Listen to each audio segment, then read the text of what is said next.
Fearful is the issue to which the world is to be brought.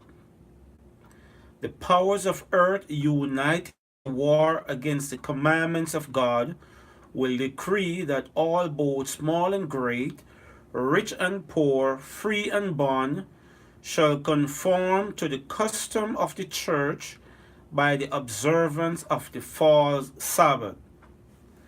All who refuse compliance will be visited with civil penalties, and it will be finally declared that they are deserving of death. On the other hand, the law of God, enjoining the Creator's rest day, demands obedience and threatens wrath against all who transgress its precepts.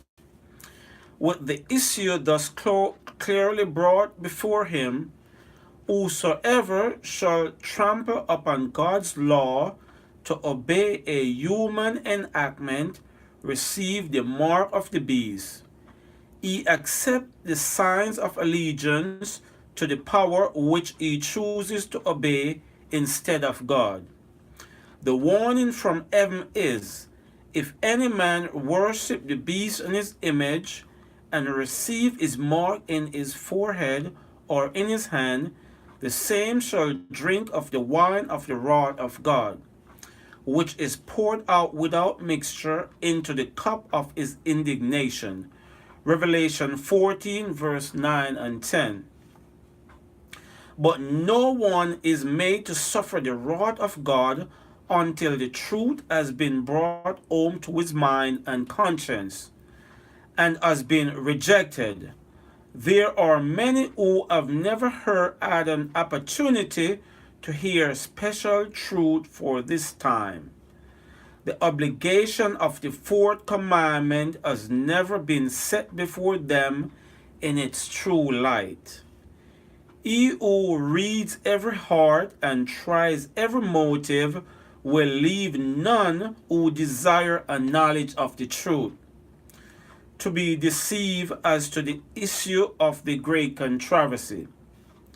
The decree is not to be urged upon the people blindly. Everyone is to have sufficient light to make their decision intelligently.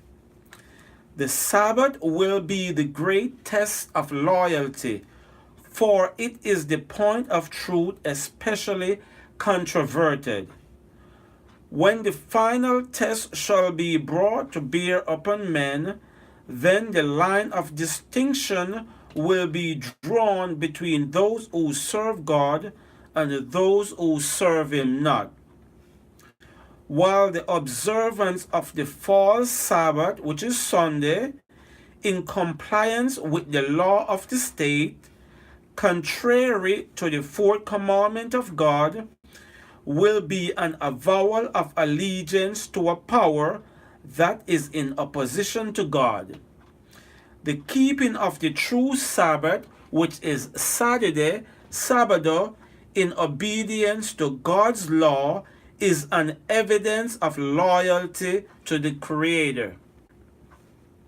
While one class, by accepting the sign of submission to earthly powers, receive the mark of the beast, the other, choosing to the token of allegiance to divine authority, receive the seal of God.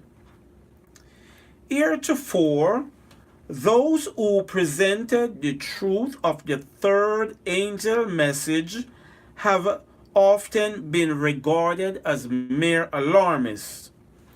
Their prediction that religious intolerance would gain control in the United States, that church and state would unite to persecute those who keep the commandments of God, have been pronounced groundless and absurd. It has been confidently declared that this land of America, could never become other than what it has been, the defender of religious freedom.